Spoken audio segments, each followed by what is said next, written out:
नमस्कार दोस्तों। तो आज हम मॉनेटरी पॉलिसी का जो इंस्ट्रूमेंट्स है ना, जिससे मॉनेटरी पॉलिसी कमेटी जो है यूज करती है और जो इन्फ्लेशन है और मार्केट में जो इकोनॉमी है, जो लिक्विडिटी फ्लो है, उसको कैसे कंट्रोल करती है, किस तरह से उसको स्टेबलाइज किया जाता है। ठीक है, हमने ऑलरेडी मॉनेटरी पॉलिसी कमेटी के बारे में पिछले वीडियो में बहुत डिटेल से चर्चा कर लिए हैं। यदि आपको लगता है कि मॉनेटरी पॉलिसी कमेटी आपका क्लियर नहीं है तो पहले जाके उस वीडियो को देखिए, है ना, ताकि पूरी कमेटी का कंपोजिशन, उसका क्या है, फंक्शन कैसे है, क्या उसका गोल्स है, वो आपको समझ में आ जाएगा। काफ़ी डीप में मैं किया हूँ। कोई भी स्टूडेंट जो कि एकदम कुछ भी नहीं जानता है और एकदम यूपीएससी से भी एकदम इंटरव्यू लेवल तक, डीप लेवल तक समझना चाहता है मॉनेटरी पॉलिसी कमेटी को, तो जस्ट वो मॉनेटरी पॉलिसी कमेटी का जो वीडियो है उसको देख ले। उसको A to Z समझ में आ जाएगा बिना कोई रुकावट के। कोई भी बैकग्राउंड उसका हो, इकोनॉमी में जीरो हो, कोई बात नहीं, उसे आप देखो, सब कुछ समझ में आ जाएगा। कहीं पे आपको कोई परेशानी नहीं होगी। आप यूट्यूब पे बहुत सारे वीडियो देखेंगे, उसमें पार्ट्स में करके दिए हैं। मैं कोशिश किया हूँ कि एक ही वीडियो में सारा कुछ आप जीरो से लेके टॉप तक बन। और यदि आपको लगता है कि थोड़े से फैक्ट इधर उधर एक बार में नहीं समझ में आता तो आप 2 बार देखो, 3 बार देखो। होता क्या है कि ह्यूमन टेंडेंसी है कि जब कोई चीज़ को आप एक बार देखते हो, सुनते हो, तो एक बार में आपका पूरा याद नहीं रह पाएगा। ठीक है, ये आपकी कमजोरी नहीं, ये ह्यूमन नेचर ही होता है कि फर्स्ट टाइम वो किसी भी चीज़ को 18% तक अपने मस्तिष्क में रख पाता है। जब सेकेंड राउंड उसका लगाता है तो 50% से एबव हो जाता है। फिर थर्ड राउंड तो 70% से ऊपर, फोर्थ राउंड यदि लगाएगा तो 80% से ऊपर, है ना। इस तरह से वो एकदम कंप्लीट एब्जॉर्ब करने की शक्ति जो है ना, वो आपको विकसित करती है आपका रेगुलर प्रैक्टिस। ठीक है, तो आप ऐसा मत समझो कि एक बार में पढ़े। हाँ, एक बार में ऐसा है कि आपको पूरे आइडिया आ जाएंगे, लेकिन आपको यदि इसमें मास्टर करना है तो आप 2-3 बार वीडियो को देख लेना। महीने में एक बार देख लिए, फिर एग्जाम के टाइम में एक बार तो रिवीजन कर ही लो, जल्दी फास्ट फॉरवर्ड करके। ऐसा नहीं, क्योंकि आप एक्चुअली एक बार में देख लोगे ना तो दूसरे बार आपका फास्ट स्पीड हो जाएगा, तीसरे बार में एकदम देखते ही पता चल जाएगा हाँ यार मैंने तो ये पढ़ लिया। ठीक है, तो चलो हम इस वीडियो की बात करते हैं। इसमें हम उसके इंस्ट्रूमेंट की बात करेंगे। सबसे पहले आप मॉनेटरी पॉलिसी कमेटी हम रिक्वेस्ट करेंगे कि आप एक बार जाकर देख लो। ठीक है, चलो, तो इस वीडियो में हम डिस्कस करने वाले हैं कि जो उसका जो मेन इंस्ट्रूमेंट होता है, जो मॉनेटरी पॉलिसी कमेटी जो कंट्रोल करती है इन्फ्लेशन को, है ना, जो रेट फिक्स करती है, जो बेंचमार्क, मैंने बताया था आपको कि एक बेंचमार्क रेट फिक्स किया जाता है मॉनेटरी पॉलिसी कमेटी के द्वारा। मॉनेटरी पॉलिसी कमेटी में 6 लोग होते हैं। चलो मैं एक रिवीजन करा देता हूँ थोड़ा सा 1 मिनट में, कि मॉनेटरी पॉलिसी कमेटी जो होती है वो आरबीआई के 3 लोग होते हैं उसमें से, और 3 गवर्नमेंट की तरफ से नॉमिनेटेड होते हैं। आरबीआई के गवर्नर जो होते हैं वो उसको चेयर करते हैं, और ये बाई मंथली मीटिंग होता है ना, हर 2 महीने पे। लेकिन क्वार्टरली तो होने ही होने, कहने का मतलब कि साल में कम से कम 4 बार मीटिंग होने ही है। ऐसे 6 बार हो जाए तो बहुत अच्छी बात है, क्योंकि ये बाई मंथली एक्चुअली मैंडेट दिया गया है। ठीक है, तो वो ये सब फिक्स करती है कि क्या रेपो रेट होना चाहिए, क्या सीआरआर होना चाहिए, क्या एसएलआर क्या होगा, रिवर्स रेपो रेट क्या होगा, एमएसएफ क्या होगा, बैंड रेट। तो ये सारे चीज़ हम, क्योंकि ये तो आपको समझ में टर्म आ नहीं रहे होंगे, तो इसी टर्म्स को हम आज डिस्कस कर रहे हैं कि वो क्या होते हैं एक एक टर्म, जिसको मॉनेटरी पॉलिसी कमेटी हर 2 मंथ में इवेलुएट करती है और उसको ऊपर नीचे या सेम रखती है ना। इसके बारे में हम बात करते हैं आज। तो चलो मॉनेटरी पॉलिसी कमेटी के बारे में देखो कि मॉनेटरी पॉलिसी जो है उसकी होती है, जिसके थ्रू वो इन्फ्लेशन को कंट्रोल करती है। तो उसमें जो कुछ पैरामीटर जो वो उतार चढ़ाव जो इसमें करते हैं, वो कुछ डायरेक्ट होते हैं कि डायरेक्ट वो उस पर इम्पैक्ट डालता है उस कंट्रोल में, और कुछ है जो इनडायरेक्टली उस पर इम्पैक्ट डालता है। ठीक है, तो डायरेक्ट इंस्ट्रूमेंट आप बोल सकते हैं कि सीआरआर और ये एसएलआर, जो है, और इधर bank rate, MSF, repo rate, reverse rate, ये क्या है, इनडायरेक्ट में आता है। मतलब इस पे कम जो RBI है, जो मॉनेटरी पॉलिसी कमेटी है, वो रेट जो फिक्स करती है वो डायरेक्टली ना होके इनडायरेक्टली रूप से काम करती है। ठीक है, तो चलो एक एक करके हम एक एक टर्म को समझते हैं। सबसे पहले हम थोड़ा सा RBI के बारे में बता देते हैं। RBI का एक छोटा सा जस्ट ओवरव्यू। हम इस तरह से बीच बीच में छोटे छोटे चीज़ जो है ना आपको इंसर्ट करते रहेंगे वीडियो में, ताकि आप रिवाइज होते रहो। ठीक है, रिवीजन करते रहो अपने आप। तो देखो RBI जो है वो इस्टेब्लिश हुआ था कब, 1935 में। ठीक है, 1 अप्रैल को। और आपको पिछले वीडियो में बहुत बार बता चुके हैं कि RBI का एक बेस एक्ट जो है, जो मेन एक्ट है जिसके थ्रू RBI रेगुलेट होता है, वो RBI का एक्ट है 1934। ये हमेशा याद रखना, इसी एक्ट के थ्रू उसका गठन किया गया, उसका एस्टेब्लिशमेंट जो RBI है, established by which act, reserve Bank of India act 1934। और वो कब हुआ, फाइनली 1 अप्रैल 1935 में हुआ है। ठीक है, पहले ये प्राइवेट जैसा था, है ना, और ये 1937 में जो है इसको कलकत्ता से मूव करके मुंबई लाया गया। एक्चुअली जब 1935 में ये बना था ना, आप हिस्ट्री में पढ़ते हो कि जो मेन जो सेंटर हुआ करता था ब्रिटिश का, वो जनरली कलकत्ता हुआ करता था। तो RBI भी कलकत्ता में ही पहले बनी थी। ठीक है, RBI का जो इस्टेब्लिशमेंट हुआ 1935 में, RBI का जो एक्ट 1934 के अनुसार वो कलकत्ता में हुआ, और 2 साल बाद जो है 1937 में मुंबई शिफ्ट कर दिया गया उसको। ठीक है, जहाँ पे उसके जो भी गवर्नर्स वगैरह हैं वो बैठते थे, पॉलिसी फॉर्मुलेट करते थे। उसके बाद इसका जो है नेशनलाइजेशन किया गया 1949 में। ठीक है, ये सरकारी कब बन गया, 1949 में बन गया। तो जस्ट आप याद रखना कि बेस एक्ट उसका 1934 है, RBI एक्ट 1934। कुछ भी रेगुलेट होती है तो इसी एक्ट से होती है, बाकी बीच बीच में अमेंडमेंट होते रहते हैं, है ना। और 1935 में फाइनली बन गया था RBI कलकत्ता में। कलकत्ता से 1937 में शिफ्ट होके कहाँ आ गया, मुंबई आ गया। और 1949 में क्या हुआ, ये फुल्ली नेशनलाइज हो गया। ठीक है, और RBI का मेन काम अभी भी आप देखते हो फाइनेंशियल स्टेबिलिटी रेगुलेट करना ही, और दूसरे जो बैंक हैं, क्योंकि ये सेंटर का, हमारे जो कंट्री है उसका एक सेंट्रल बैंक है जो दूसरे बैंकों को रेगुलेट करती है। ठीक है, मेंटेन करती है हमारी इकोनॉमी लिक्विडिटी के लेवल को कि कितना होना चाहिए, कि ज़्यादा होने पे इन्फ्लेशन बढ़ जाता है तो उसको कैसे हम कम करें, है ना। तो वो यही सब मॉनेटरी पॉलिसी कमेटी की जो रिपोर्ट रहती है उसके आधार पे वो जो आगे हम रेट बताने वाले हैं वो लोग को ऊपर नीचे ट्यून करके किसी तरह स्टेबलाइज करने की कोशिश करती है और लिक्विडिटी को एक स्टेबल बनाए रखती है इकोनॉमी में।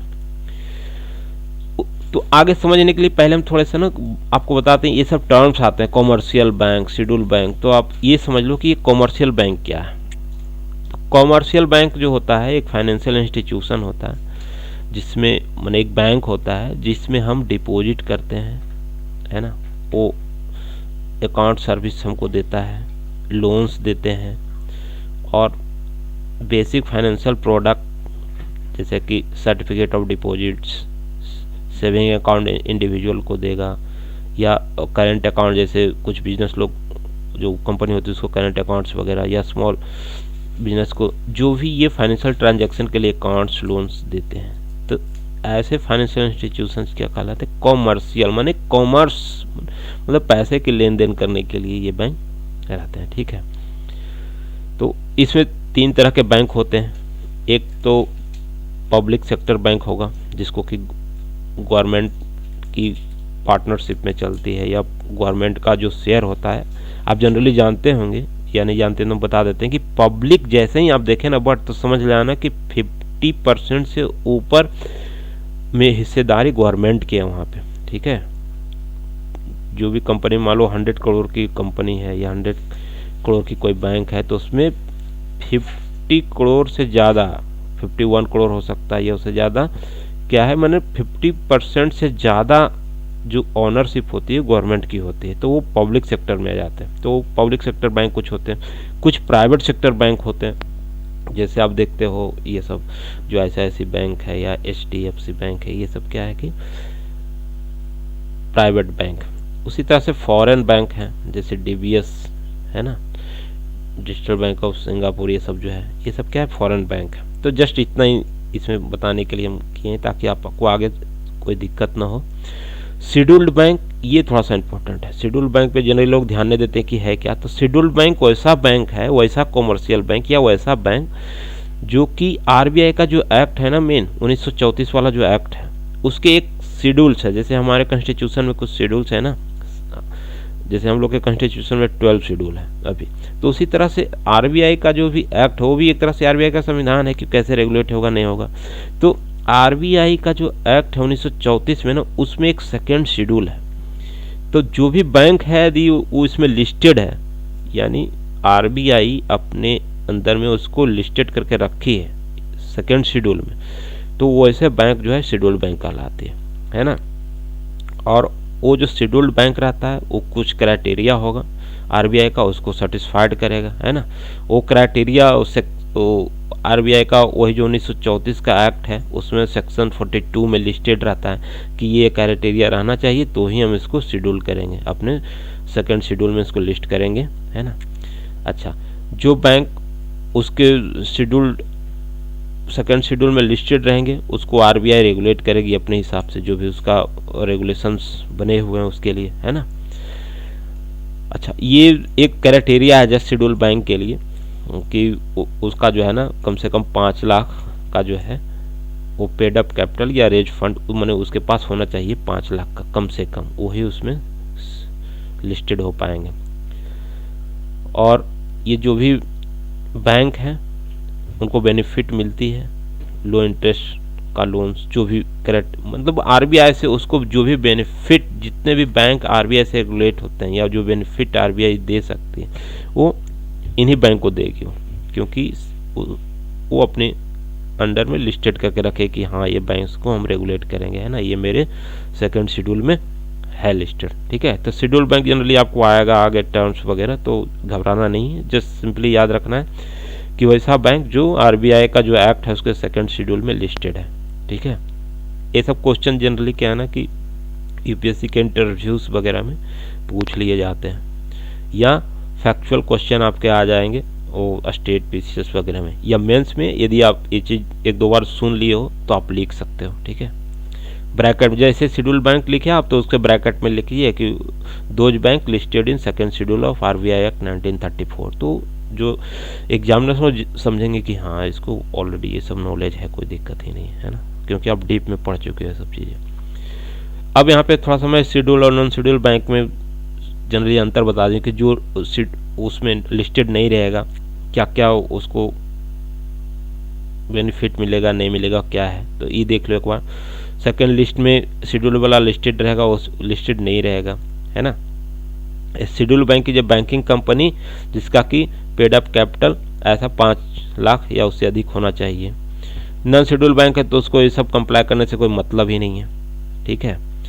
अच्छा, कैश रिजर्व रेशियो जो हम आगे बताने वाले हैं आपको, तो CRR जिसको बोलते हैं, तो RBI जितना फिक्स करेगी उसको मेंटेन करना पड़ेगा, है ना, क्योंकि वो RBI उसको रेगुलेट कर रही है। वही नॉन शेड्यूल बैंक को उससे कोई मतलब ही नहीं है। उसके बाद बोरोइंग RBI से वो ले सकता है, कर्जा ले सकता है ना, जबकि वो जो नॉन शेड्यूल बैंक है उनको नहीं मिलेगा कर्ज RBI से, ठीक है।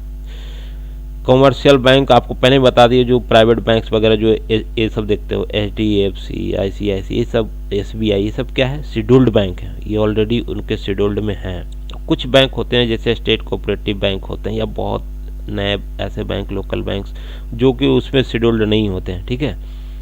उसके बाद रिक्स, हाँ जिसको RBI रेगुलेट कर रही है उसमें रिक्स तो कम रहेगा, है ना, क्योंकि RBI ने कुछ सेफ गार्ड ऑलरेडी करके रखे हैं जो अकाउंट होल्डर्स वहाँ पे हैं उसके लिए। जबकि जिस नॉन शेड्यूल बैंक को तो RBI ने कुछ रेगुलेशन कर ही नहीं, उसका कोई कंट्रोल ही नहीं है, तो वहाँ पे रिक्स तो है, इसीलिए बोल दिया नॉन शेड्यूल बैंक में, देखो कि these banks are riskier to do business, ठीक है। जबकि यहाँ पे जो है फाइनेंशियल स्टेबिलिटी है, जो शेड्यूल्ड बैंक वहाँ पे फाइनेंशियल स्टेबल रहेगा, क्योंकि आरबीआई इसीलिए तो रेगुलेट करती है, उसको जाके ऑडिट करते देखते रहते हैं कि हाँ तुम ठीक ठाक जो हम बोले उसको मेंटेन कर रहे हो कि नहीं, ठीक है। उसके बाद उनको टाइम टू टाइम जो है वो रिटर्न फाइल करने होते, जैसे कोई एम्प्लॉई रहता है जो टैक्स भरता है तो उसको देखते हैं साल में एक ITR रिटर्न करने पर, उसी तरह से जो बैंक्स होते हैं ना उनको भी एक रिटर्न फाइल करने पड़ते हैं आरबीआई को कि मेरे पास ये है, मैं इतना ये किया, ओके, जो भी लेखा जोखा है। जबकि नॉन शेड्यूल बैंक ऐसा कुछ भी उसको फुलफिल नहीं, कुछ भी नहीं करते। उसके बाद मेंबरशिप में देखो ये एक वर्ड आ गया कि they can apply to join the clearing house, सबसे लास्ट जो है कंपैरिजन, ये थोड़ा सा इंपॉर्टेंट है। यहाँ से एक वर्ड आ रहा है क्लियरिंग हाउस। जो शेड्यूल्ड बैंक होंगे वो क्लियरिंग हाउस ज्वाइन करने के लिए अप्लाई कर सकते हैं, ठीक है। जबकि जो नॉन शेड्यूल्ड बैंक है उनका क्लियरिंग हाउस से कोई मतलब नहीं रहेगा, उनको नहीं दिया जाएगा ज्वाइन करना, ठीक है। अब देखते हैं कि क्लियरिंग हाउस होता क्या है। क्लियरिंग नाम से ही पता चल रहा है कि कुछ ऐसे चीज जिसको वही हाउस है क्लियर करती है ना। तो देख लो ये क्या है clearing house.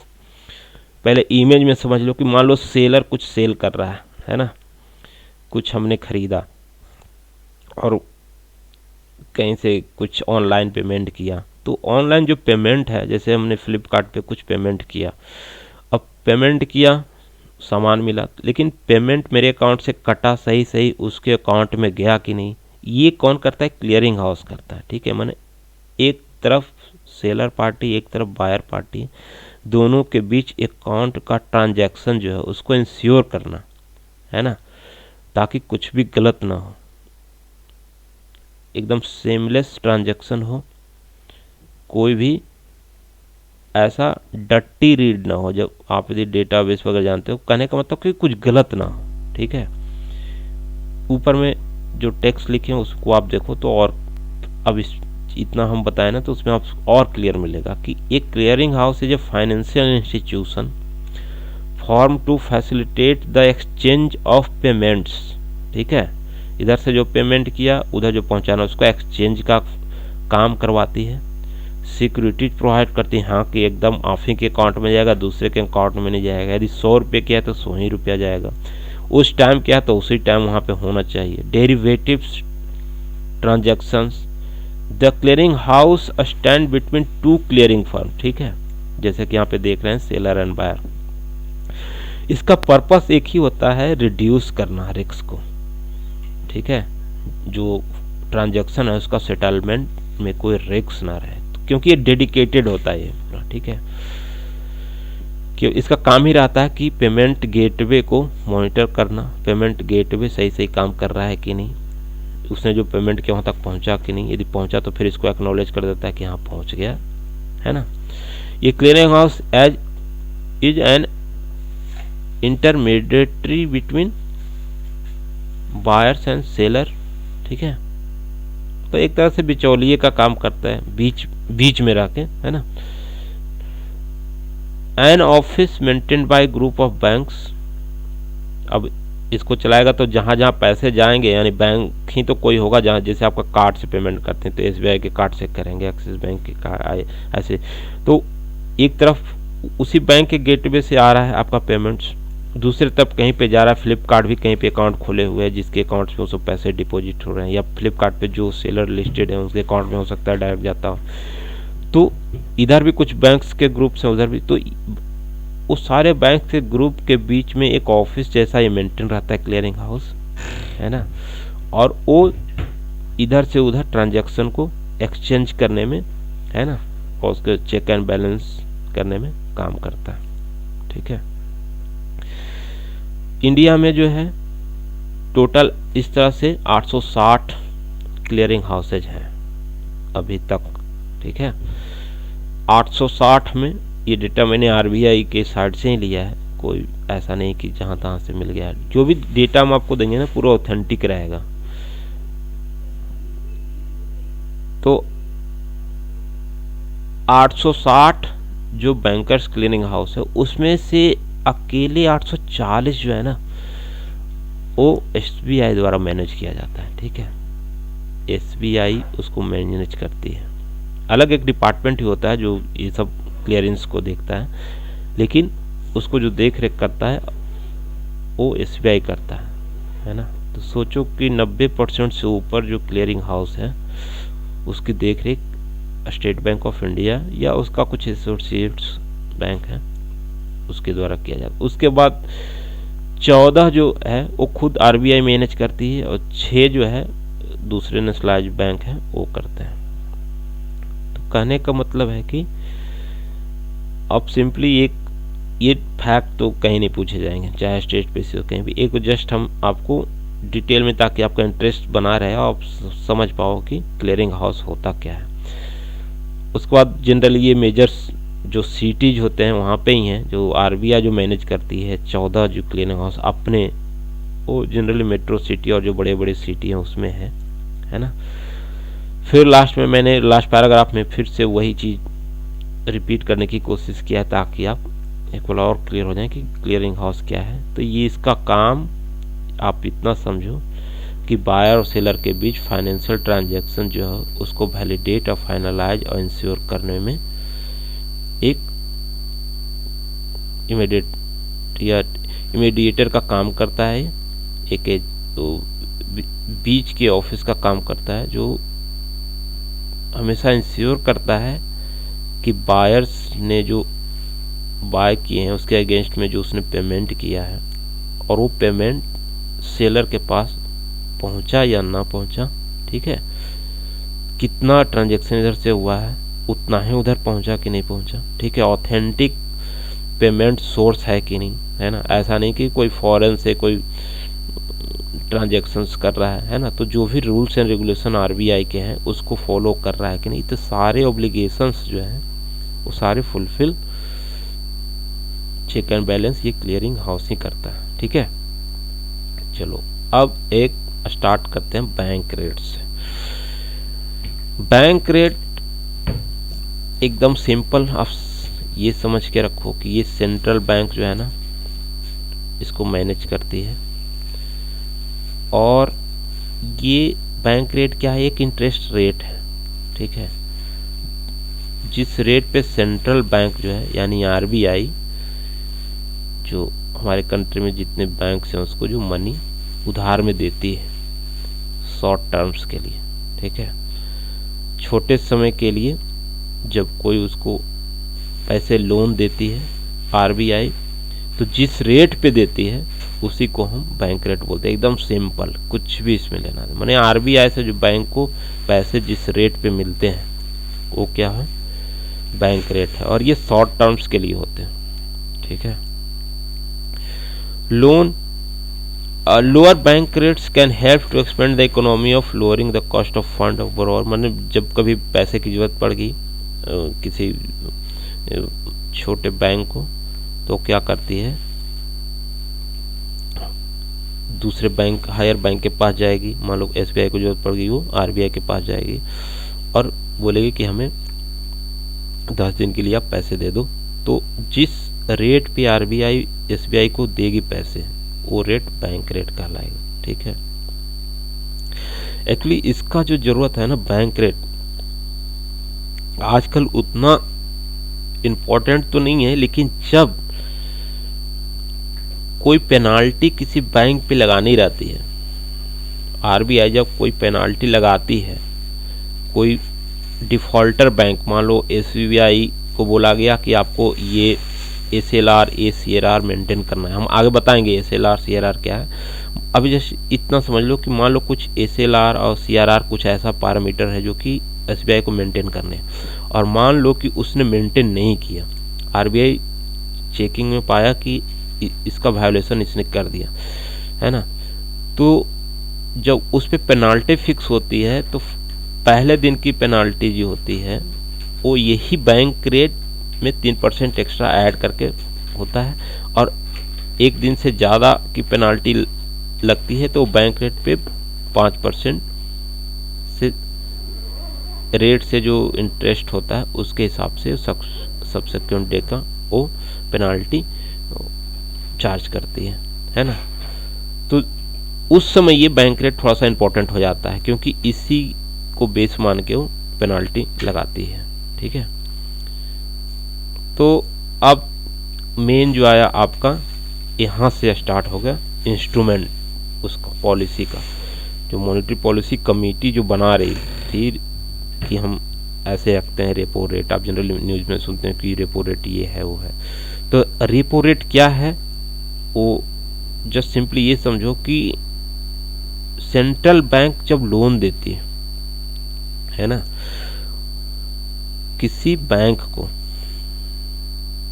Commercial scheduled bank ही होगा कोई, क्योंकि लिस्टेड होगा, है ना, कोई ऐसा शेड्यूल्ड बैंक मतलब जो लिस्टेड है आरबीआई के पास उसके सेकंड शेड्यूल में, तो वैसे बैंक्स को जब आरबीआई लोन देगी, है ना, तो नॉर्मल लोन जो दिया पहले मैं तो बैंक रेट पे चला जाता था, लेकिन यहाँ पे एक वर्ड है ना गवर्नमेंट सिक्योरिटीज, मतलब एक गवर्नमेंट सिक्योरिटीज होती है ना, एक बॉन्ड होता है, एक लीगल पेपर होता है, उस पे उसकी जो वैल्यू है उस पे एक तरह से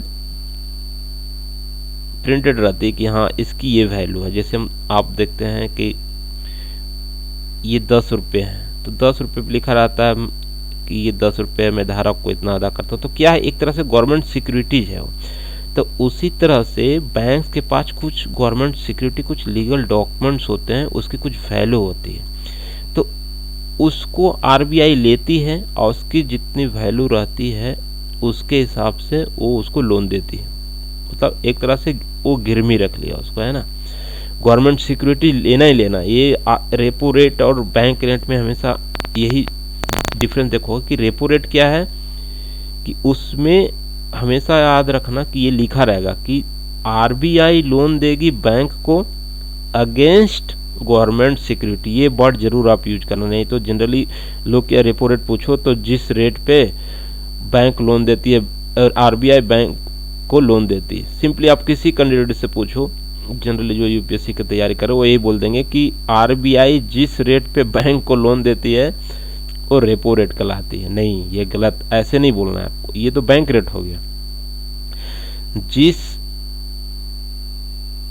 रेट पे आरबीआई किसी बैंक को लोन देती है अगेंस्ट गवर्नमेंट सिक्योरिटीज, ये वर्ड आप जब तक नहीं लिखते हो जब तक रेपो रेट क्लियर नहीं होता है। मैं बार बार इसको फोकस कर रहा हूँ कि अगेंस्ट गवर्नमेंट सिक्योरिटी मतलब वो जमा कराएगा आरबीआई में अपनी गवर्नमेंट सिक्योरिटी जो भी उसके पास है, जो जितनी वैल्यूएशन को उसको चाहिए उतना या उससे ज़्यादा का, तब आरबीआई उसको पैसे देगी।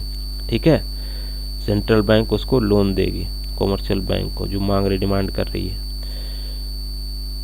अच्छा, ऑफ कोर्स उसके लिए कुछ इंटरेस्ट रेट वो फिक्स करेगा कि इस रेट पे हम आपको दे रहे हैं, है ना। तो वो जो रेट है वो रेपो रेट है। ठीक है, रेपो रेट यहाँ पे बहुत क्लियरली ये 2 लाइन लिखा हुआ है, आप हमेशा याद रखना कि repo rate is a rate at which central bank यानी RBI gives loan to commercial bank यानी एनी शेड्यूल्ड बैंक या यानी लोअर बैंक, नीचे का जो बैंक है, अगेंस्ट गवर्नमेंट सिक्योरिटी यानी गवर्नमेंट की सिक्योरिटी वो अपने पास आरबीआई रखेगी और उसको लोन देगी, और जिस रेट पे लोन दिया है वो रेपो रेट है।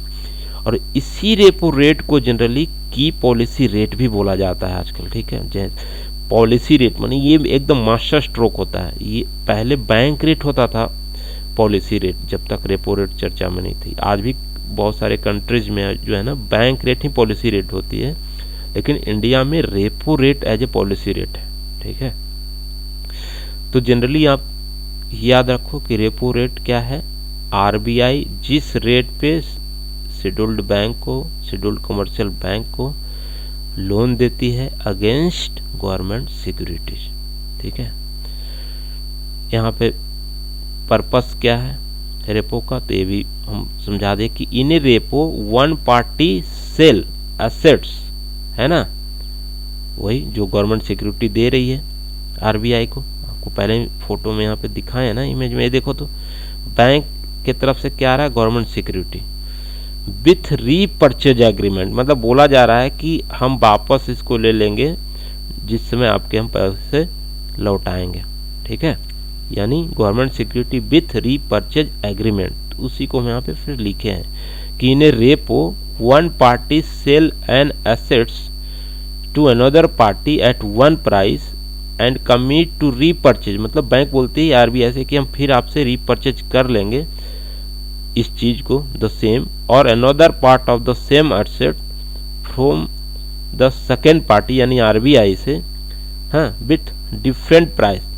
डिफरेंट प्राइस का मतलब वही जितना आप लियो पैसा और जो इंटरेस्ट उस पर चार्ज, यानी रेपो रेट का जितना होगा चार्ज उसको ऐड कर दो तो हो गया, कुछ बढ़ा के पैसे लेगी, हाँ, एट ए फ्यूचर डेट और डिमांड। तो रेपो रेट कुछ नहीं है, सिंपली याद रखो कि आरबीआई किसी बैंक को जब लोन देती है गवर्नमेंट सिक्योरिटीज के अगेंस्ट, तो उस सिक्योरिटीज के अगेंस्ट जो लोन दिया उसका जो इंटरेस्ट रेट होगा वही रेपो रेट होगा। ठीक है, रिवर्स रेपो रेट सीधा उल्टा होता है, सीधा उल्टा, रेपो रेट का सीधा उल्टा है। मतलब अब बैंक बोल रही है कि लो अपना पैसे मैं दे दिया यहाँ पे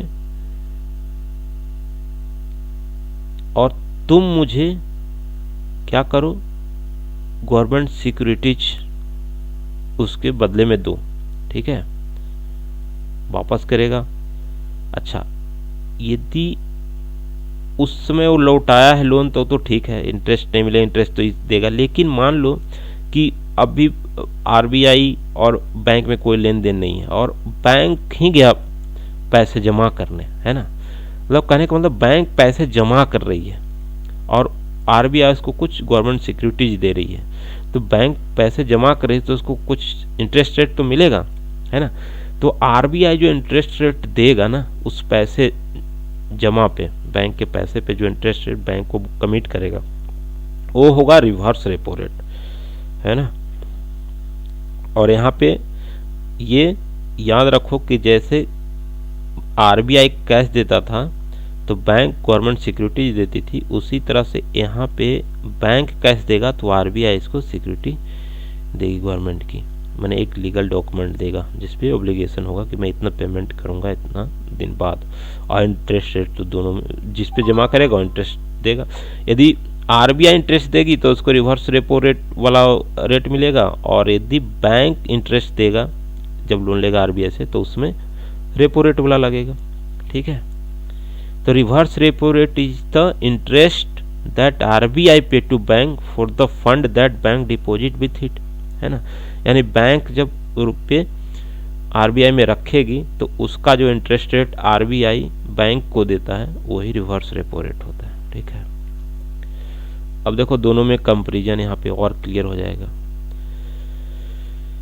रिवर्स रेपो रेट बोल रहा है कि लिक्विडिटी इंजेक्टेड इनटू कंपनी, मान लो रेपो रेट, यानी ये रेपो रेट हेल्प क्या करता है, एक्चुअली मॉनेटरी पॉलिसी कैसे मान रहे कि ये पॉलिसी रेट है। होता क्या है कि रेपो रेट मान लो कम कर दिया, मान लो कि इंटरेस्ट रेट जो है आरबीआई बोला कि मेरे से लोन लो, मैं बहुत कम रेट पे इंटरेस्ट पे दे रहा हूँ पैसे, तो सारे बैंक दौड़ जाएंगे पैसे लेने, है ना।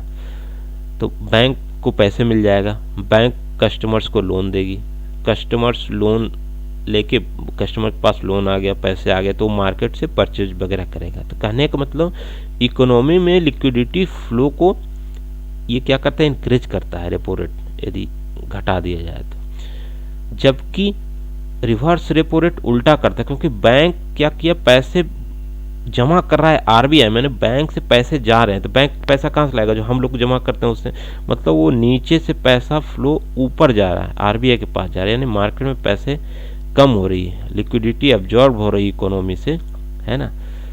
यानी मार्केट में लिक्विडिटी का शॉर्टेज यदि कराना है तो रिवर्स रेपो रेट क्या करो, बढ़ा दो।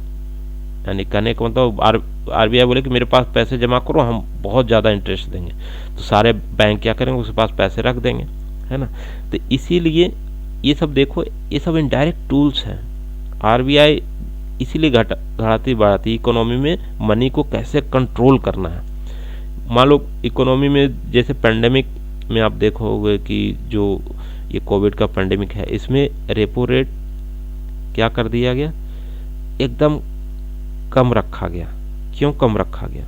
अभी रेपो रेट जो है कम है। क्यों है कम? क्योंकि बैंक लोन लेंगे आरबीआई से, बहुत कम इंटरेस्ट में आरबीआई बोल रहा है कि लोन ले जाओ ले जाओ ले जाओ। अब बैंक लोन लेके बैंक क्या कर रहा है, कस्टमर को लोन दे रहा है। इससे क्या है कि मार्केट में बहुत सारे पैसे आ चुके हैं, है ना।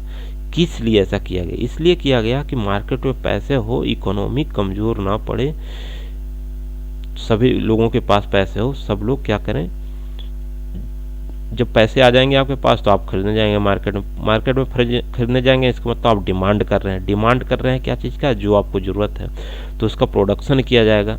कहने का मतलब इकोनॉमी को एकदम बूस्ट करना है तो रेपो रेट को घटा दिया, ठीक है। उसी तरह से सेकंड में वही सेम चीज़ लिखा हुआ कि डिफिशियंसी जो है, फंड्स की कमी होगी तो रेपो रेट ही पूरा कर, जबकि यदि लिक्विडिटी को मैनेज करना है यानी कंट्रोल करना है तो रिवर्स रेपो रेट उसमें हेल्पफुल करता है। रेट जनरली जो है रेपो रेट का हाई रहता है ना, क्योंकि बैंक लोन लेगी तो हाई रेट पे लेगी, और आरबीआई बैंक का पैसे जब लेती है कि आप तुम मेरे पास जमा करो मैं आपको इंटरेस्ट दूंगा, तो जनरली लो रहता है। उसके बाद ये इन्फ्लेशन को कंट्रोल करता है रेपो रेट। ऑफ कोर्स जैसे ही मान लो कि इन्फ्लेशन, कहने का मतलब क्या है, इन्फ्लेशन के बारे में हम सेपरेट एक वीडियो बनाएंगे, लेकिन अभी आप जस्ट इतना समझ लो कि इस लेक्चर्स में जो है इन्फ्लेशन का मतलब हम जस्ट इतना समझाते हैं, इन्फ्लेशन जैसे ही आया ना तो इन्फ्लेशन का मतलब महंगाई करने का मतलब क्या, कि आपके कोई भी वस्तु की दाम बढ़ गई है। क्यों बढ़ा दिया गया है? मान लो कि पहले सबके पास 10-10 रुपये थे, और कोई वाटर का बोतल जो है ना वो भी 10 रुपये में मिल रहा है। हर लोग के पास 10-10 रुपये है, जितना लोग है उतना ही मान लो बोतल है, सबके पास 10-10 रुपये है, तो सब लोग को बोतल मिल जाएगा, है ना। अब मान लो कि जिसके पास 10-10 रुपये थे ना, उसके पास, सबके पास हम 20-20 रुपये दे दिए, तो अब सब लोग 2-2 बोतल खरीदने लायक हो गया। अब सब लोग सोचेगा यार 2-2 बोतल खरीद लेते हैं, लेकिन बोतल तो उतना ही रह गया। तो बोतल बेचने वाला क्या करेगा, बोलेगा अरे ये तो खरीदने वाला ज़्यादा आ गया, उसके पास पैसे हो गया, बोतल तो मेरा इतना ही है। क्या करते हैं, इसका रेट ही बढ़ा देते हैं। वो भी बोलेगा कि ऐसा करो, इस बोतल का रेट 20 रुपये हो गया, क्योंकि उसको तो सोच रहा है कि हम तो फुलफिल, क्योंकि उसके पास सामान ही नहीं है उतने, बोतल उतना ही है और पैसे ज़्यादा आ गए मार्केट में, है ना। इसलिए इन्फ्लेशन कहने का मतलब है कि पैसे ज़्यादा आ गए मार्केट में, सामान उतना ही है, लोगों के हाथ में पैसे ज़्यादा आ गए, तभी तो इन्फ्लेशन होता है। तो रेपो रेट उसमें हेल्प करता है इन्फ्लेशन को बढ़ाने में, क्योंकि रेपो रेट कम रहेगा, बैंक लोन लेंगे, बैंक लोन देके कंज्यूमर्स को लोन देंगे जो लोन लेने वाले, अब लोगों के पास पैसे आ जाएंगे इजीली, क्योंकि कम इंटरेस्ट पे कोई भी सोचेगा हाँ लोन ले लेते हैं, है ना। इस तरह से लोगों के पास पैसे आ जाएंगे, लेकिन सामान उतना ही का है, उतना ही है, तो क्या होगा, ये इन्फ्लेशन को इनकरेज कर देता है, इन्फ्लेशन ला देती है। यदि इन्फ्लेशन को कम करना है, वो क्या करता है, आरबीआई की जो मॉनेटरी पॉलिसी कमेटी है वो रेपो रेट को बढ़ा देगी, यानी बैंक लोन नहीं देगा। वो सोचेगा यार जितना रेट है उससे बढ़िया, तो ऐसा करते हैं बैंक में जमा देते हैं, आरबीआई में जमा देते हैं पैसे, या वो लोन लेना वो एटलीस्ट बंद कर देगा। तो लोन लेना बंद कर देगा, यानी लोगों के पास पैसे, यानी लोगों के पास जो पैसे की फ्लो थी कम हो जाएगी, ठीक है। अब लोगों के पास पैसे ही नहीं रहेंगे, और मान लो कि लोगों के पास 5-5 रुपये हो जाए और बोतल 10-10 रुपये की है, तो क्या होगा, बोतल उतना ही है अब पैसे नहीं, तो कहने का मतलब है कि लोग की डिमांड कम हो जाएगी, बोलेगा मेरे पास तो 5 ही रुपये हम कहाँ से लेंगे। फिर जो सामान बनाने वाला, बोतल बनाने वाला है, वो क्या करेगा, उसको सस्ता करेगा, सोचेगा अब तो बिक नहीं रहा मेरा, तो सामान बेचना है, तो सामान को सस्ता करेगा। तो सस्ता मतलब महंगाई कम हो गई, महंगाई कम हो गई का मतलब इन्फ्लेशन कम हो गया। तो इस तरह से हम इसको बहुत डिटेल में एक सेपरेट लेक्चर्स में ही इन्फ्लेशन आपको समझाएंगे। सिंपल आप ये समझो कि इकोनॉमी में लिक्विडिटी बढ़ने से इन्फ्लेशन बढ़ती है और घटने से घटती है। तो अब ये कौन करेगा? रेपो रेट ही कर सकता है। और रिवर्स रेपो रेट सप्लाई को मैनेज करती है, मनी के सप्लाई को। रिवर्स रेपो रेट जैसे ही बढ़ जाएगा, यानी आरबीआई बोलेगी कि हम रिवर्स रेपो रेट बढ़ा दिए, यानी वो बोलेगा कि बैंक बोलेगा कि यार अब तो ज़्यादा इंटरेस्ट रेट मिल रहा है आरबीआई से, चलो हम अपने अपने पैसे जमा कर देते हैं। तो बैंक लोन ना दे के अपने पैसे बैंक आरबीआई में जमा करने लगी, तो उसको क्या रहेगा? उसमें फ़ायदा रहेगा। तो लोगों के पास और जो भी पैसे उससे रहेंगे वो तो लोन देना बंद कर देगा। तो इस तरह से मनी का सप्लाई जो है इकोनॉमी में वो डिक्रीज हो जाएगी।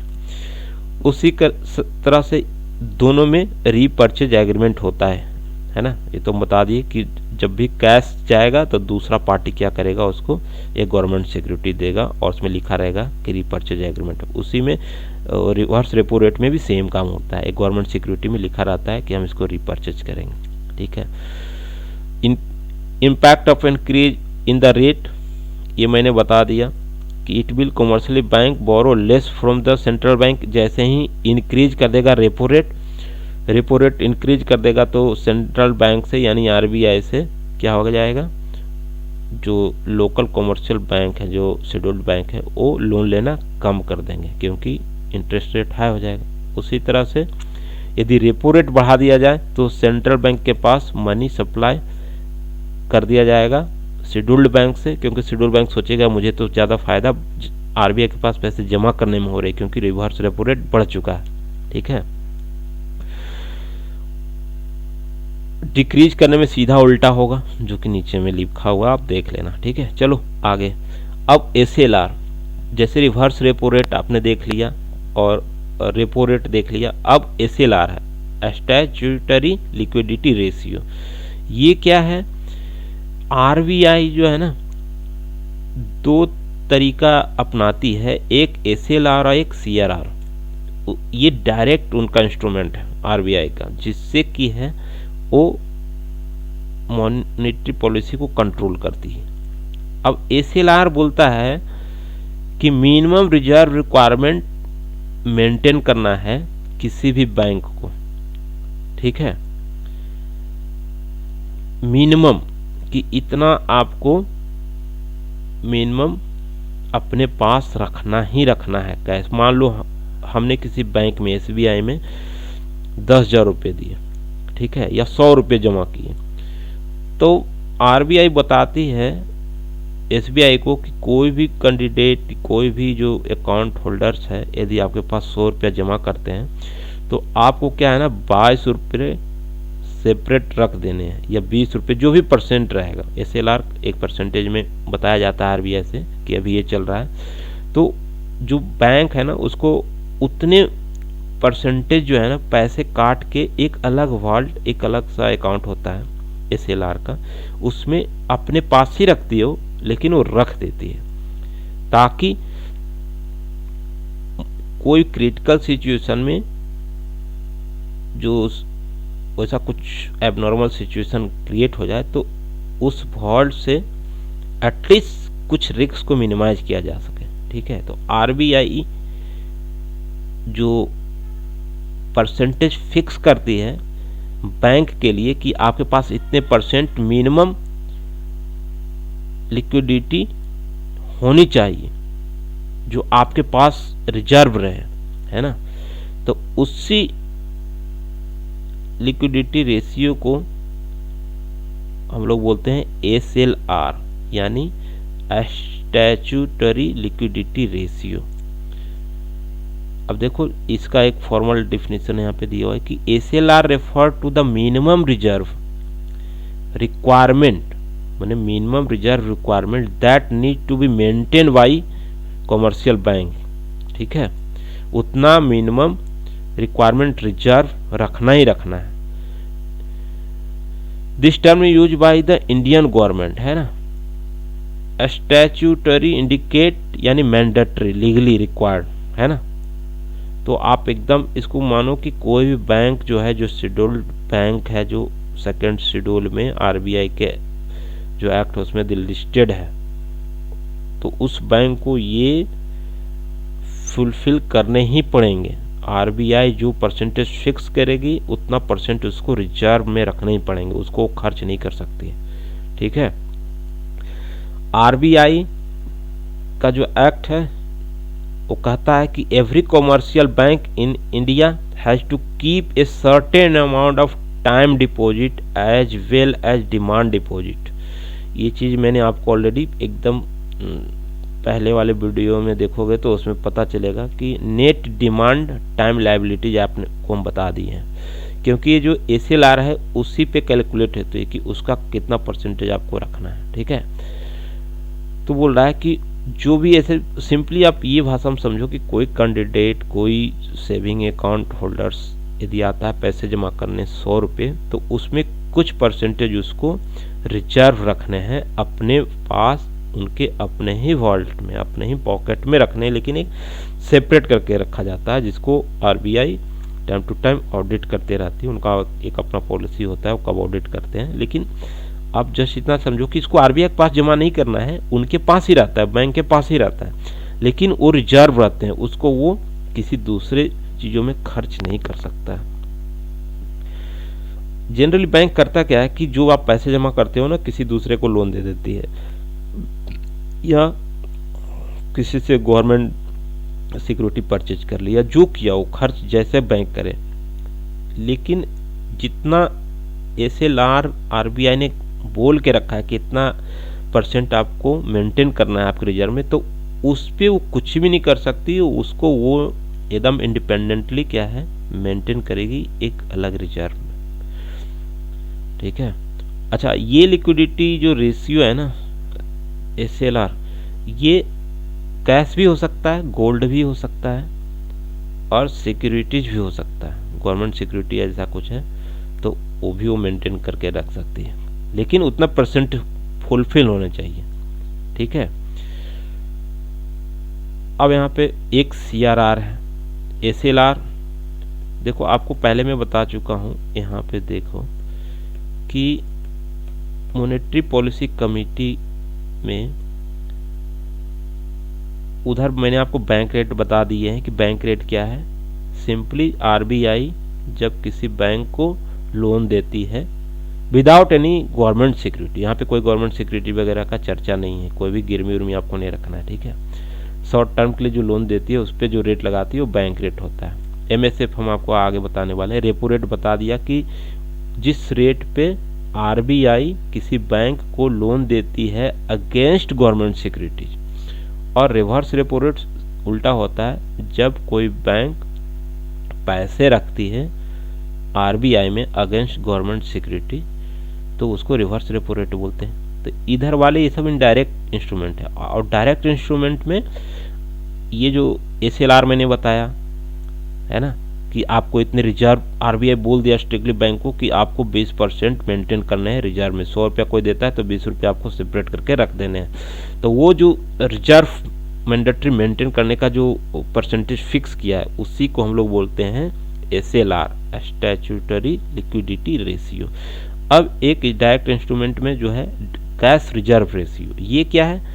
कैश रिजर्व एसएलआर तो क्या बैंक अपने पास ही उतना छाट के अलग से रख देते थे, है ना, कि इसको चलो आरबीआई ने बोला है कि इसको सेपरेट करके रखना है, जो भी पैसे जमा आपके पास आएंगे, जो भी इस तरह के डिपॉजिट्स आएंगे उसमें से 20% छाट के रख देना है और अपने ही पास रखना है, हमें नहीं देना है, लेकिन हमें बताना है आपको कि हाँ हमने रख दिया, और या हम आके चेक करेंगे कि आपके पास है कि नहीं।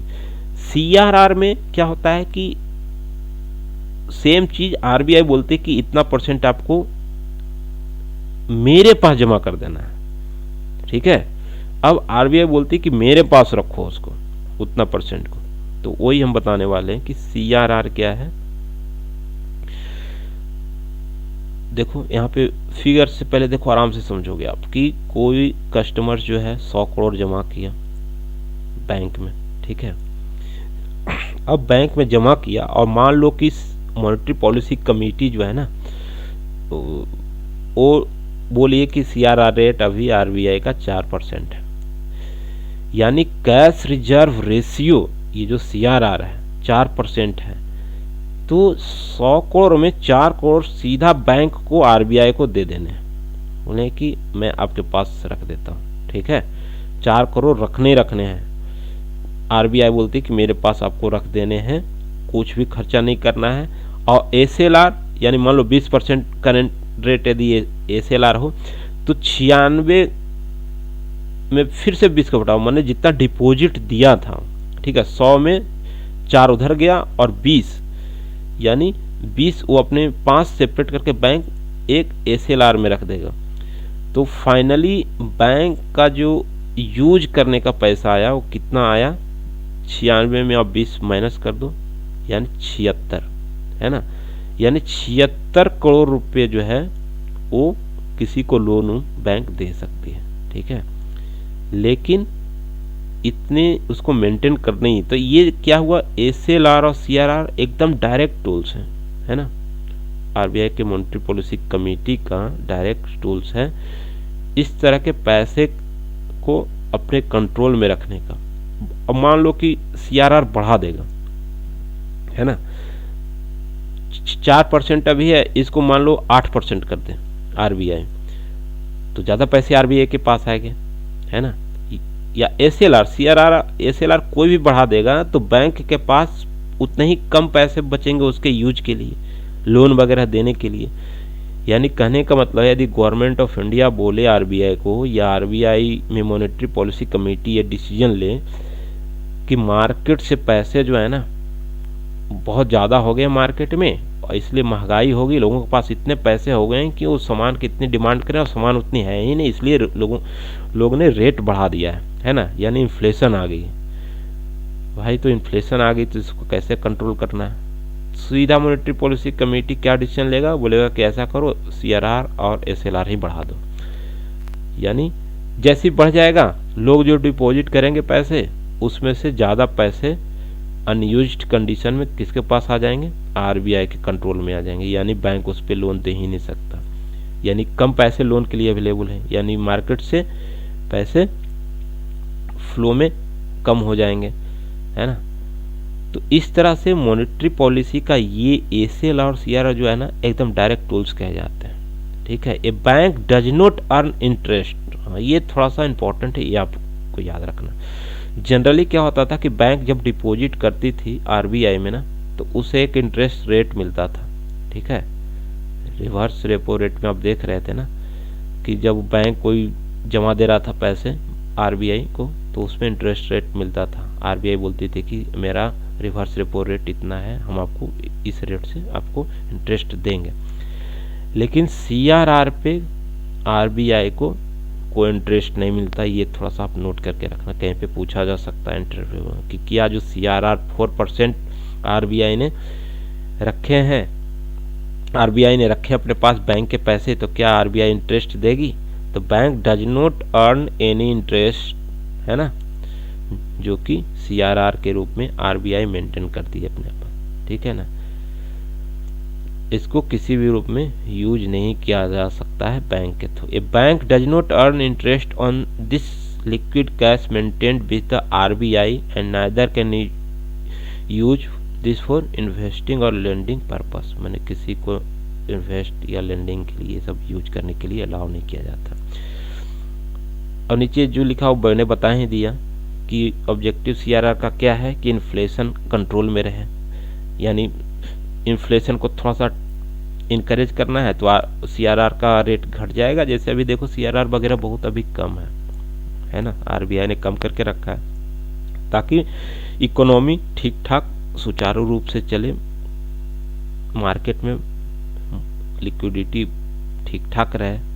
अभी कोविड के केस में थोड़ा सा इसीलिए सीआरआर को कम रखा गया है। During high inflation in the economy RBI raise the CRR, जैसे ही हाई इन्फ्लेशन, जैसे ही ज़्यादा महंगाई देखने को मिलेगा इकोनॉमी में तो आरबीआई क्या करेगी, सीआरआर को रिड्यूस कर देगी, है ना। During high inflation in the economy RBI raise the CR, है रेज द सीआर, यानी पैसे यदि बढ़ गए मार्केट में तो सीआरआर को इंक्रीज कर देगी और उसी तरह से कम करेगी यदि मार्केट को फिर से मनी प्रोवाइड करनी है। तो सिंपल ये आप याद रखो कि CRR बढ़ने से मार्केट में पैसे कम हो जाएंगे और घटने से मार्केट में पैसे बढ़ जाएंगे, है ना। अब इन्फ्लेशन बढ़ रही है यदि किसी इकोनॉमी में, तो CR को तो बढ़ाना ही पड़ेगा RBI को, तब तो पैसे RBI के पास कब्जे में आ जाएगा, ताकि लोग के हाथ से पैसे निकल के कहाँ पे आ जाए, RBI में, और लोगों के पास पैसे कम होंगे तो इसका मतलब इन्फ्लेशन ऑटोमेटिकली कम हो जाएगा, है ना। तो ये जनरली क्या है कि मनी फ्लो को जो है ना कंट्रोल करती है ना। अब ये CRR के इंक्रीज कर देने से क्या हो जाएगा, इन्वेस्टमेंट भी रिड्यूस होगा, उसके बाद जो इन्फ्लेशन था वो नीचे आ जाएगा। यहाँ पे दोनों के कंपैरिजन बता दिए गए हैं। इसको कौन मेंटेन करता है, CRR हम बता दें कि CRR RBI के पास रहेगा, ठीक है। जो भी 4% रेट रहेगा CRR का, या जितने भी रहेगा उस समय, ये जनरली क्या होता है कि मॉनेटरी पॉलिसी कमेटी हम बताए हैं कि बाई मंथली होता है वो मीटिंग मॉनेटरी पॉलिसी कमेटी का, जिसमें 6 मेंबर्स होते हैं, RBI की तरफ से 3 और गवर्नमेंट की तरफ से 3। तो वो लोग डिसाइड करते हैं कि CRR कितनी होनी चाहिए। जितना भी होगा CRR, बैंक को RBI के पास उतने % मनी रख देने हैं, जो कि RBI मेंटेन करेगा। और SLR क्या होता है कि बैंक के अपने ही वॉल्ट में होते हैं। अब एक सेपरेट SLR का एक अकाउंट RBI की तरफ से मेंटेन किया जाता है, उसमें होते हैं वो, ठीक है। RBI में वो जमा नहीं करनी अपने पास ही, लेकिन रिजर्व रखने, इस पर वो छेड़छाड़ नहीं करेंगे, वो उस पर कोई यूटिलाइजेशन वो लोन वगैरह में नहीं कर पाएंगे वो बैंक, ठीक है। उसके बाद reserve in the form of cash, RBI के पास जो CRR जो रहेगा वो ओनली कैश के रूप में रहेगा, ठीक है। ये जो अंतर है 2-3, ये बहुत इंपॉर्टेंट है। जनरली आपके प्री वगैरह में हो सकता है ऑब्जेक्टिव के रूप में आ जाए, कंफ्यूज करने के लिए, इंटरव्यू में पूछा जाए। तो CRR हमेशा याद रखना कि ये कैश रिजर्व रेशियो जो है, नाम ही है कैश रिजर्व रेशियो, कैश है ना। ये लिक्विडिटी नहीं, लिक्विडिटी कहने का मतलब गोल्ड वगैरह सब आ जाते हैं उसमें, ठीक है। यहाँ पे कैश है, तो कैश का मतलब आप सिंपल ये समझो कि ये हमेशा कैश के फॉर्म में ही रहेंगे रिजर्व, और ये RBI के पास उसको जमा कराने पड़ते हैं। SLR के केस में गोल्ड भी हो सकता है, गवर्नमेंट की सिक्योरिटीज भी हो सकती है, और जो स्टेट गवर्नमेंट वगैरह या सेंट्रल गवर्नमेंट जो भी अपनी सिक्योरिटी देती है, ये सारे स्टैट्यूटरी लिक्विडिटी रेशियो के अंतर्गत आते हैं। तो इसको वो अपने वॉल्ट में रख सकती है, दिखाने के लिए कि हाँ मैंने इतने % SLR मेंटेन किए हैं। RBI इसको चेक कर सकती है, ठीक है। उसके बाद ये बता दिया कि ये जो कैश है CRR का जो जमा कराया है RBI में बैंक ने, ये हेल्प करता है मनी को कंट्रोल करने के लिए इकोनॉमी में, ठीक है। क्योंकि डायरेक्ट कैश से ही इसका लेना देना है। ये तो ऐसा नहीं कि गवर्नमेंट सिक्योरिटी वगैरह रखवा रही है, ये तो कैश बोल रही है कि कैश इतना % मेरे पास रख दो RBI, तो ये डायरेक्ट मनी को कंट्रोल कर रही है, ये टूल से कैसे है, ठीक है। और ये जो है SLR, ये बोल रहा है कि ये unexpected demand of any depositor by selling the bonds वगैरह सिक्योरिटीज वगैरह, ये सारे कुछ को कंट्रोल एक्चुअली कर लेता है ना। SLR में केवल कैश ही नहीं, ये सिक्योरिटीज जो है या बॉन्ड्स है गवर्नमेंट की या गोल्ड है, ये सारे को कंट्रोल करता है। यदि केवल कैश को कंट्रोल करना तो CRR सफिशिएंट है उसके लिए। SLR में बोल दिया कि ये बैंक में ही रहते हैं, ये RBI में नहीं जमा कराने पड़ते हैं, ये बैंक में ही जमा होते हैं एक सेपरेट वॉल्ट में। उसके बाद यहाँ पे एक लास्ट अंतर जो है, ये सबसे लास्ट वाला जो लाइन है वो एक थोड़ा सा इम्पोर्टेंट है कि CRR के केस में कोई भी इंटरेस्ट बैंक को नहीं मिलेगा जो उसने RBI में जमा करा के रखे, ठीक है। जबकि SLR के केस में वो अर्न कर सकता है, ठीक है, इंटरेस्ट, उस पे इंटरेस्ट अर्न होते हैं। तो ये दो बहुत इंपॉर्टेंट है, 3 यहाँ पे आप इम्पोर्टेंट मान सकते हो कि CRR और SLR में क्या इम्पोर्टेंट याद रखने। एक तो CRR पे कोई इंटरेस्ट नहीं मिलेगा, SLR पे इंटरेस्ट कर सकता है बैंक, पहला ये इम्पोर्टेंट हो गया। दूसरा, CRR RBI में जमा कराने पड़ते हैं, SLR जो है बैंक के पास ही होते हैं, जो फिक्स किया गया RBI की तरफ से। और तीसरा जो है कि ये केवल कैश के फॉर्म में होंगे, CRR जो RBI को उसको जमा करने होंगे। SLR के केस में केवल कैश नहीं, गोल्ड भी हो सकता है, कैश तो होगा ही होगा, गोल्ड भी हो सकता है, गवर्नमेंट सिक्योरिटीज भी हो सकती है। ठीक है, चलो अब MSF, लास्ट टूल्स जो बच गए हैं वो MSF है। इसको बोलते हैं मार्जिनल स्टैंडिंग फैसिलिटी। ये जो स्कीम है ये 2011-12 में एक्चुअली लाया गया था RBI के तरफ से। मॉनेटरी पॉलिसी जो थी 2011-12 की, उस समय मॉनेटरी पॉलिसी में कुछ रिफॉर्म हुए थे, उसमें MSF ये लाया गया था। ये क्या है ना कि एक तरीका है कि किसी बैंक को यदि पैसे मांगने हैं एकदम शॉर्ट टाइम के लिए, एकदम रातों रात, एकदम कि अभी एकदम कम गया पैसे, और कोई भी बैंक जो उसके आसपास जो साथी बैंक है वो कोई भी पैसे नहीं दे रहा है, पूरा सबके पास लिक्विडिटी ड्राई हो गया, एकदम किसी के पास एकदम पूरा इमरजेंसी सिचुएशन ऐसा आ गया है कि अब पैसे चाहिए ही, एकदम कल नहीं पैसे मेरे पास रहेंगे तो कल मेरा बैंक का काम नहीं चल पाएगा, है ना। तो उस समय ये MSF एक ऐसा जरिया है जहां से बैंक पैसे ले सकती है उधार RBI से।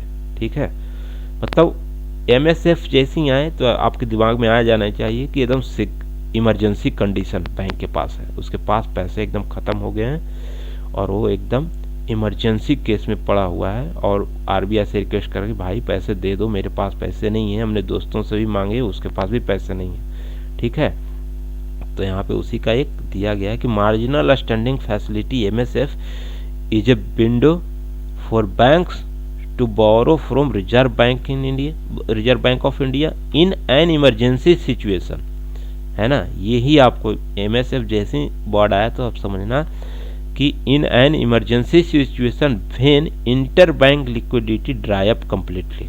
ठीक है, अच्छा ये जो है चलो मांगने तो गया, लेकिन इसमें भी एक कंडीशन है कि वो जितना उसका NDTL है उस बैंक का, उसका 1% तक ही वो उधार ले सकता है।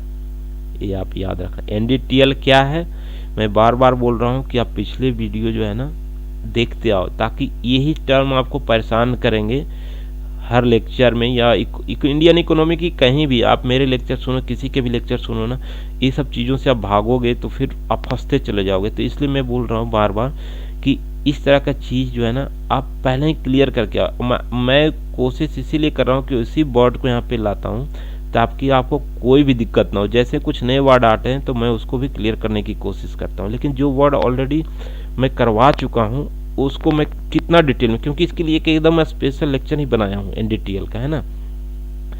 NDTL क्या होता है कि नेट डिमांड, यानी उसकी जो एकदम नेट डिमांड होती है उस बैंक की। कुछ डिमांड तो होती है इमीडिएट, हमने गए कि सेविंग अकाउंट में पैसे रखे और जाके आज ATM से 10,000 निकाली, 20,000 निकाली, तो नेट डिमांड में आ जाता है। टाइम लायबिलिटी, मैंने मान लो हमें FD कराए 5 साल के, तो 5 साल जैसे पूरेंगे तो हम तो पैसे मांगेंगे, तो क्या हो टाइम लायबिलिटीज में। तो इस तरह से जो उसकी लायबिलिटीज होती है, लायबिलिटीज मैंने उस पर जितना कर्ज है ना, मैंने उसको जितना वापस करने हैं बैंक को, वो total net demand and time liabilities, है ना।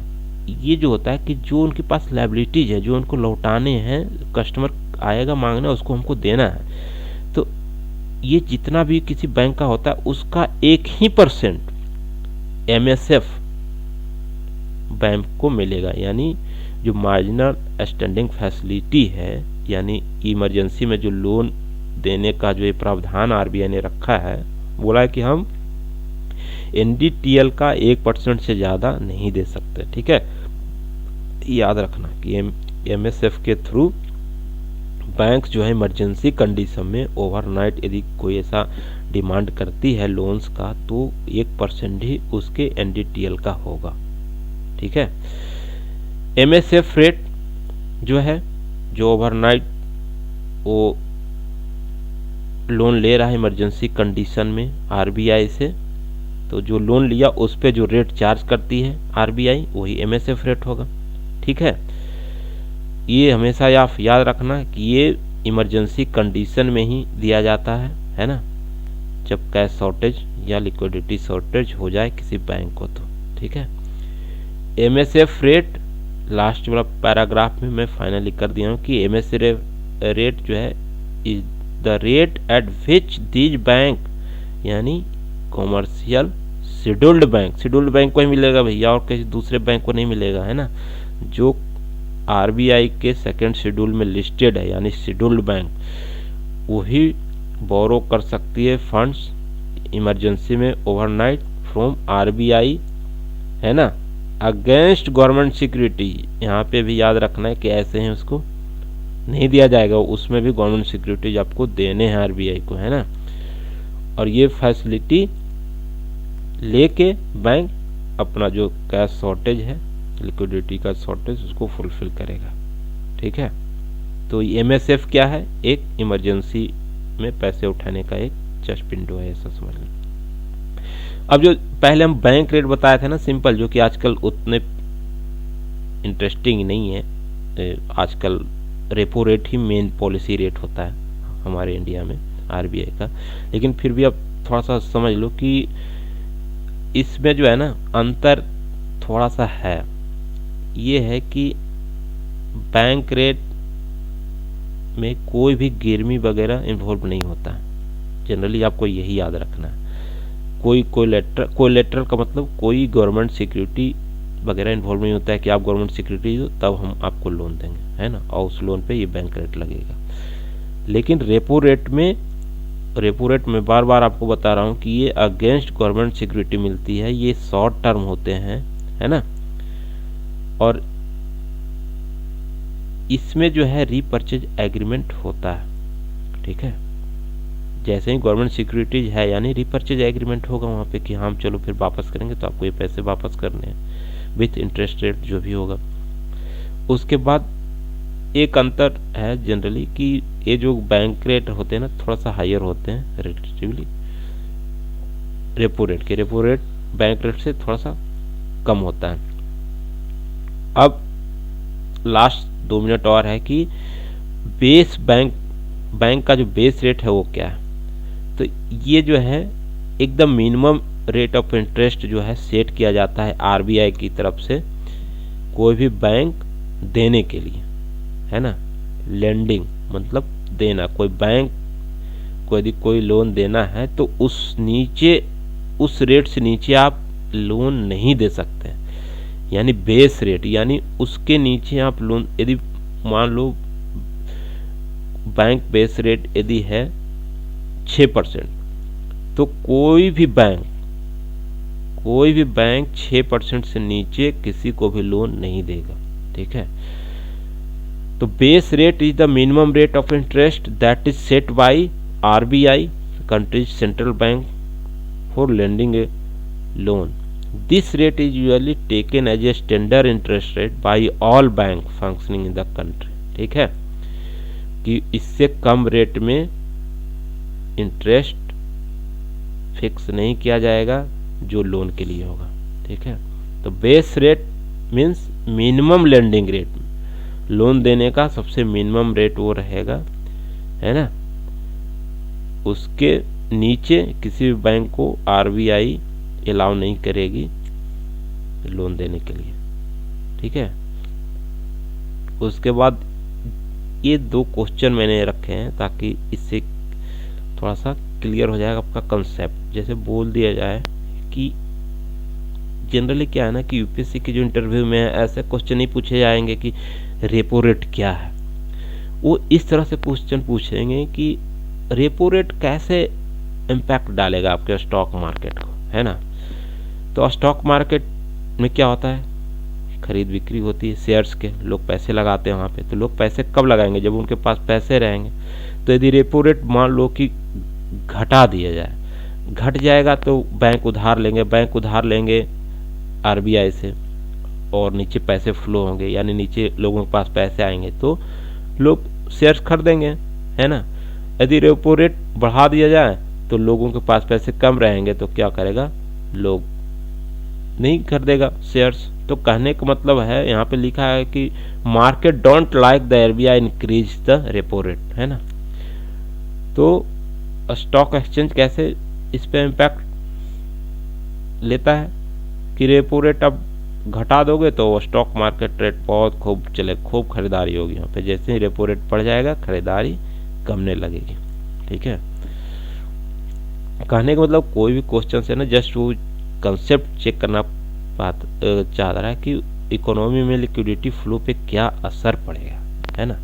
रेपो रेट और जो है ये सब मॉनेटरी पॉलिसी के टूल्स हैं। वह क्या करते हैं, पहले ही बताया कि monetary policy committee inflation, money का फ्लो, है ना, इन्फ्लेशन, ये सब को कंट्रोल करने का, स्टेबल करने का एक जरिया है आरबीआई के पास। और ये रेट्स जो हैं SLR, CRR, repo rate, reverse repo rate, ये सब उसके इंस्ट्रूमेंट है जिसके थ्रू ये कंट्रोल कर रहे हैं।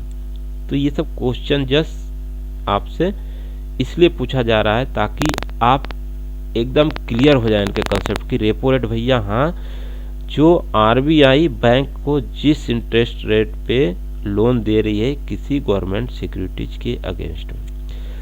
अब एक स्प्रेड रेट, ये थोड़ा सा है, ये आप कभी नहीं सुने होंगे, है ना। तो स्प्रेड रेट क्या होता है कि मान लो कि हमने कुछ पैसे जमा किए एसबीआई में, और एसबीआई हमको कुछ इंटरेस्ट रेट दिया कि हाँ तुम इतने जमा करो, तो मान लो एक साल में 1000 पे मुझे 50 रुपये मिल गए, ठीक है, कुछ परसेंटेज पे, 3% पे मान लो कुछ पैसे मिले, कहने का मतलब। और एसबीआई ने क्या किया कि मेरे पैसे को ना किसी को लोन दे दिया, तो कुछ हायर इंटरेस्ट रेट पे ही देगा, वो फायदा कमाएगा मेरे पैसे से, है ना। तो मेरे को जो इंटरेस्ट रेट पे वो पैसे दिए हैं, जो इंटरेस्ट रेट डिपॉजिटर पे लगाए हैं, और जो एक लोन जो दिया है ना, लेंडिंग जो इंटरेस्ट रेट उसका है, जो लोन लेने वाले कस्टमर को जो उसने दिए हैं इंटरेस्ट रेट, दोनों का जो डिफरेंस है ना, वही होता है स्प्रेड रेट। ये एक्चुअली इस तरह के टर्म्स जनरली चेक करने के लिए दिए जाते हैं कि ये बंदा कहाँ तक इकोनॉमी में घुसा है ना, अंदर गया है कि नहीं, या ऊपर ऊपर जस्ट पढ़ के निकल गया। तो ये टर्म जनरली जब आप इंटरनेट डिग आउट करोगे ना, तो ये सब टर्म कहीं कहीं पे मिल जाते हैं, और चांसेस बन जाते हैं इस तरह से क्वेश्चन पूछने का। और या आप जाने रहते हैं तो इससे क्या होगा कि आपका जो मोरल है ना थोड़ा सा अप रहेगा। तो जस्ट स्प्रेड रेट समझो कि कोई डिपॉजिटर को क्या बैंक रेट दे रहा है, और जो लोन लिया उस पैसे से उसको उसने क्या रेट दिया, दोनों के अंतर जो है वही हो गया स्प्रेड रेट, ठीक है। स्प्रेड रेट जितना ज़्यादा होगा मार्जिनल प्रॉफिट उतना ज़्यादा होगा, है ना। चलो थैंक यू, चलो मिलते हैं नेक्स्ट वीडियो में। नेक्स्ट वीडियो में हम आपको बताएंगे आगे जो भी है टॉपिक्स हम देखेंगे, जो अच्छा रहेगा आपके लिए लेके आएंगे। Thank you.